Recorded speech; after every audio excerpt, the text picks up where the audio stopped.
Hey folks, Real Honesty with John Ritlin. I'm John Ritlin. This is a top 15 best WWE champions list. And basically I'm just going to go through these. It's ones that I've edited this list a few times.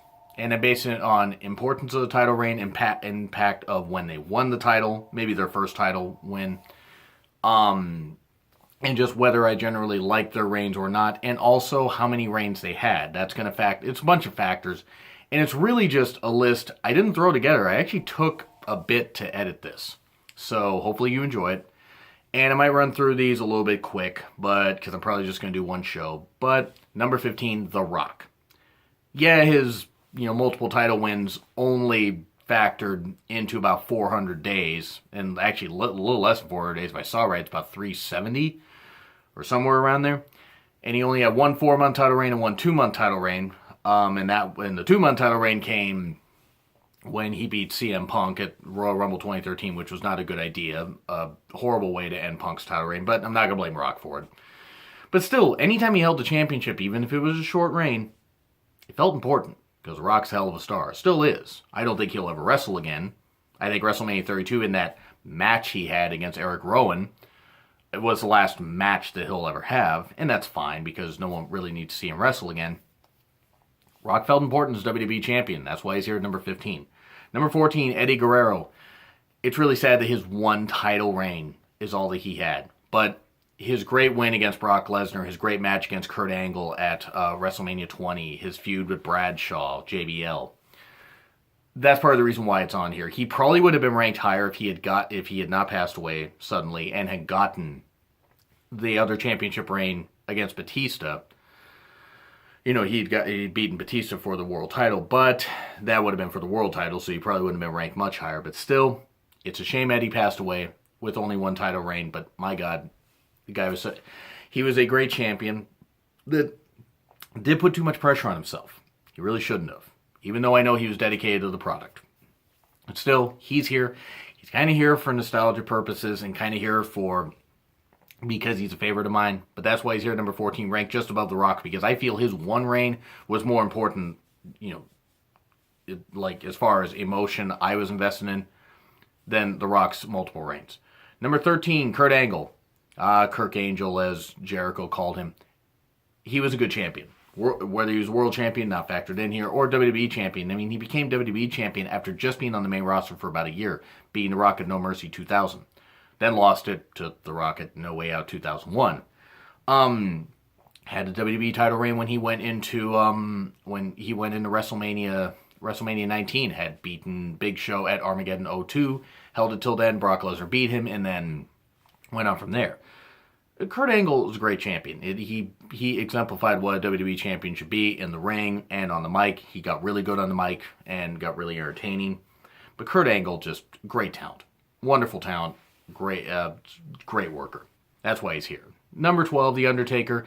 Seems low, but if you factor that even with world title reigns, he didn't have a lot of reigns. But his one WWE title reign in 97 is why I'm putting it here. Why I'm putting him here, because he beat Sid, not the best main event, but he had some pretty good matches with Mankind, and especially with Bret Hart at SummerSlam 97. And then that went on, after he lost the title, he had a great feud with Shawn Michaels, but he was WWE champion a few times, and his one 5-month reign that he had in 97 was about the reason that he's on here, because his other reigns are really, really short. Think when he beat Hulk Hogan at Survivor Series 91, he held it for 8 days till Tuesday in Texas, or a few days, I don't even know if it was 8 days, and then lost it won it over the edge, and then lost it the next night, if I'm right, or maybe he held it for like a month and then lost it. It's just his one 5-month reign is why he's on here. But Undertaker, Deadman, and the great matches he's had. I actually will probably be doing a Undertaker retrospective series. I did a 3-part 25 years of Undertaker series back in 2015. And if you can enjoy the slight glitchiness of the software I was using, hopefully you enjoy that. But I'll probably be doing it around Survivor Series, because that was the event that defined Undertaker, since I believe he had his last match. But Undertaker here, number 12. Number 11, Bob Backlund. Okay, 5.5 years, and fans had started to turn on Backlund, even though he's a great talent, has a great match with Hogan and Superstar Billy Graham, and various other people. I mean, Snuka, he had some great matches with a lot of people, like the few I've been able to see. Backlund was a hell of a performer. Sure, okay, he didn't really have the insanity that he had, later in his career. But his 5-year WWE title reign, that can't be ignored. 5.5 years. I mean, he lost it to the Iron Sheik and all that. And he even had WWE title reign beating Bret Hart at Survivor Series 94. And then lost it to Diesel 3 days later. Still, Backlund, his time as WWE champion can't be forgotten. That's why he's here at number 11. Number 10, Pedro Morales, somebody that beat Ivan Koloff, who had just beaten Bruno Sammartino after Bruno had held it for 7.5 years. Ivan Koloff beat him in the Garden. Pedro Morales, another ethnic babyface, had beaten Ivan Koloff, held it for a couple years. And he was first ever Triple Crown champion. Was a WWF champion, IC champion, and tag team champion. Pedro Morales is often forgotten about as being a great, great worker. Him and Bruno had a great match, two baby faces, who's the best. Pedro Morales was a great champion. He held it for a few years. Really good and shouldn't be forgotten about. I hope more footage gets released, like on the network of like the 70s when Pedro was a really good worker. Not that he wasn't bad in the 80s, because he was still good in the 80s, but his stuff in the 70s, in particular for Vince McMahon Sr., is part of the reason why, WWF was seen as the major leagues. Like, even as good as AWA was known as the major leagues of pro wrestling. That's what Vern Gagne called it. Pedro was a big reason why WWF and the company continued to succeed, because he was great. He's just a great champion, great worker.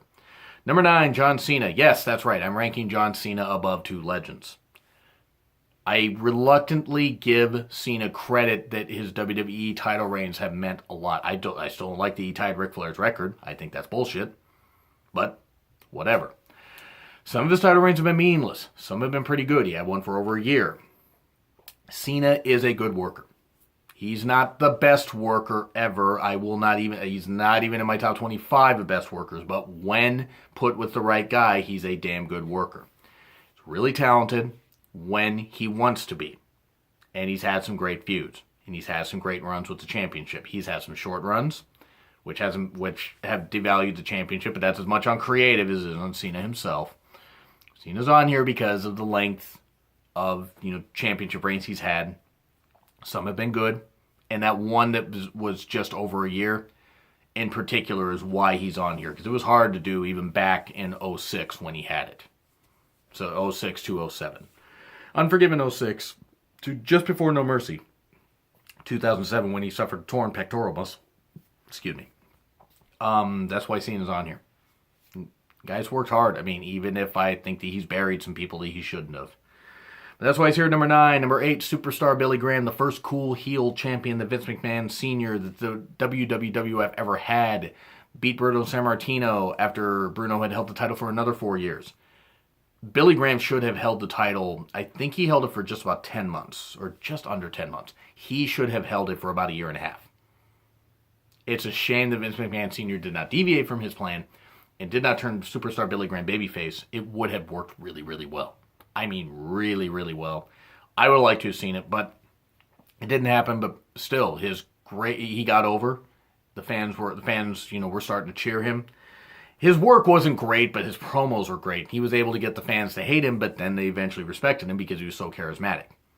Would have probably been higher if he had gotten a longer reign, because honestly, some great memories, even if his work was never that good. Guy really did set the bar high for a lot of heel champions later. Number 7, Randy Savage. Unfortunately, a guy that I don't respect as much as Randy Savage is ranked higher, but Randy Savage's two WWF title reigns in 88 to 89, and in 92 are the reason he's on here. He held the title for just over a year after winning at Mania 4 and losing at Mania 5 to Hogan. And then at Mania 8, winning it against Ric Flair and holding it till just after SummerSlam 92. Randy Savage was exactly what a champion should be. It was great for the company. Great man. I really can't say enough great stuff about Randy Savage. I've talked about him in previous videos, so I'm actually going to just cut that short. Randy Savage was a great champion. Absolutely just great. I miss him every day. I hope him and Miss Elizabeth are reunited up in heaven. But great champion. Great champion, great talent, all around great performer. Number 6, CM Punk. Because of that 14-month title reign is why he's on here, but also he had the one where he had won it at Money in the Bank. And I mean, it's actually a shame that they didn't keep that going from there, keep it going from when he was champion at Money in the Bank, and just carry it through to the Royal Rumble 2013. Instead of having him lose it and then win it back and that kind of stuff, it kind of halted the push. That would have been an even longer reign. He would have actually held it for about 500 days, and it would have been fantastic. It would have been over 500 days, actually, and would have been a great record for him.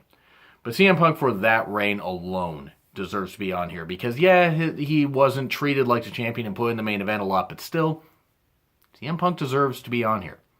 Hell of a worker, even if his reign ended badly with The Rock. No fault of either guy in the creative. Or if either guy is just all on creative, rather. CM Punk deserves to be on here. Even with him leaving the company and leaving fans with a sour taste in their mouth, he's still here. At number 6. Number 5, Hulk Hogan. While I do loathe the person Hulk Hogan, seemingly, especially for the racist stuff and for burying a lot of people, he was WWF champion for a long time. 4 years at one point, a year, number of months. That kind of stuff. Whether he deserved to have that many multiple title reigns can be argued. The success did work. And they had a lot of great business for a number of years until Steve Austin came along. Hulk Hogan deserves to be on here even if I don't really care for the guy Hulk Hogan. His reigns did help. His last WWF title reign, because I'm not going to count the Undisputed reign because it was horrible. When he beat Yokozuna at WrestleMania 9, should have tarnished it a little bit, but guy held the title for a long time. Whether he should have held it for 4 years or not is arguable. Hogan deserves it. Hogan earned it a lot and did work hard, even if I never cared for his in-ring work. He got a lot of business for WWE now. Number 4, Bruno Sammartino. He held the title for about almost 12 damn years combined with his 7.5 and then 4-year title reign. So how can he not be on here? A lot of footage, some footage exists of his matches still. I hope that more footage gets added. Bruno got, the Italian fans were just latched onto him, and he was so over in New York and other areas also. Bruno deserves to be on here because of history alone. Number 3, Steve Austin. The amount of money that he made as champion, heading to be champion, and once he became champion, even if his reigns never lasted too long. I mean, his first reign was like 2 months. His other reign was like 2.5 months. His third reign, I think, was like about 2 months. His other reign, yeah, he had a lot of short reigns, and then in 2001, finally had a reign of about, 4 or 5 months? About 5 months. Or 4 months, I think. He was just whenever that glass shattered, the crowd went nuts, and the amount of money he drew and the pops he got and the ratings he got, he deserves to be on here even if his reigns were never as long as they should have been. So that's why Steve Austin's number 3. Number 2, Shawn Michaels. Because Shawn Michaels was one of the best wrestlers of the 90s, if not the best wrestler of the 90s. Except this guy, Bret Hart. But Shawn Michaels is a great performer. It took him a while to become the champion, but once he did in 96, it did work. I mean, he was champion a few times. It did work well. He had some good feuds. Maybe he should have lost to Vader at SummerSlam 96. And by the way, I will be doing a How WWE Should Have Booked Vader video sometime, probably around SummerSlam. I might do it sooner, who knows. But Shawn Michaels, great champion. I mean, he was a great champion. Even if he only had a few reigns, it still meant a lot, and he was part of a lot of memorable moments. Number 1, Bret Hart. Favorite superstar of all time, so you can call me biased all you damn well want.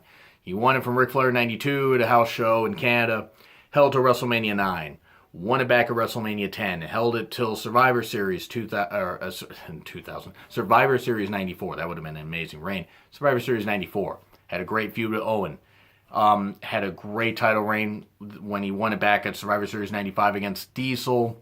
Held it till WrestleMania 12. Had another reign when he beat Undertaker at SummerSlam 97. Held it till the Montreal Screwjob at Survivor Series 97.